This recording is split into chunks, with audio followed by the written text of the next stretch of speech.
Hi guys, it's your teacher Camila. In this video I'm going to explain the topics and the goals that we are going to study during the third term. Here you are going to find the goals. Aquí van a encontrar las metas de comprensión que vamos a trabajar durante el tercer periodo.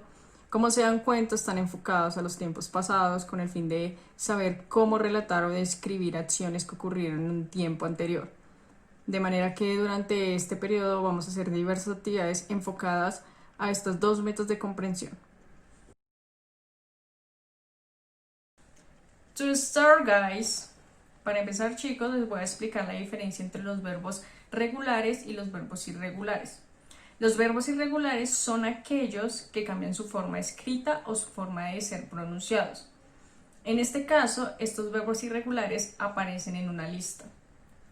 En esta lista, para el pasado simple, vamos a utilizar la segunda columna. ¿Por qué? Porque la primera columna es el verbo en infinitivo, es decir, es el verbo que se utiliza en el presente simple.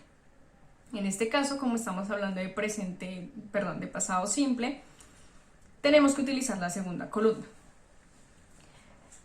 Al cambiar la forma de pronunciar y de escribir, se convierte en un verbo irregular. Aquí tenemos unos ejemplos: went, want, take, took, drink, drank, feel, felt. Estos son algunos ejemplos de verbos irregulares en los que cambia la forma escrita. Ahora, tenemos el verbo como read, read, que en este caso es un verbo irregular porque cambia su forma de pronunciar. Ahora bien, los verbos regulares son aquellos verbos que no aparecen en la lista. De manera que si ustedes buscan un verbo y este verbo no está en la lista, quiere decir que es un verbo regular. Al ser un verbo regular, tenemos que añadirle ed al final del verbo para convertirlo en pasado.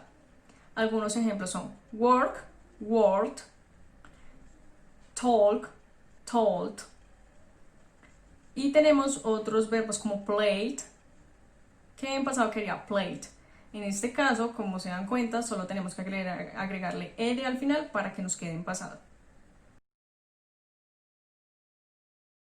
Luego de tener claro la diferencia entre verbos regulares e irregulares, vamos a pasar con la función y la estructura del pasado simple. La función es muy sencilla. Se utiliza para las acciones que ya terminaron, que ya finalizaron. Ejemplo: ella leyó un libro, él escribió una carta, yo estudié en la universidad. Son acciones que ya finalizaron. Ahora, la estructura depende del tipo de oración que vayas a escribir.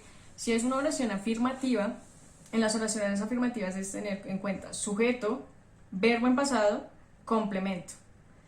Ejemplo: she read a book. Sujeto, verbo y complemento. En este caso tenemos un verbo irregular que pues cambia su forma de pronunciar. Ahora, si tuviese un verbo regular, por ejemplo, she talked with me. Ella habló conmigo. En este caso estoy utilizando un verbo regular. Ahora, si me refiero a una oración negativa, debo utilizar el auxiliar did. De manera que la estructura queda sujeto, auxiliar, negación not, verbo en la forma básica. En este caso ya el verbo no va en pasado sino en la forma básica, es decir que si es un verbo irregular iría en la primera columna y si es un verbo regular iría sin el ed y finalmente escribes el complemento. Siguiendo con el ejemplo que vimos en la oración afirmativa, la negación quedaría she did not read a book. Y con el verbo regular quedaría she didn't talk with me. Con las preguntas es muy similar, simplemente se tiene que hacer un cambio.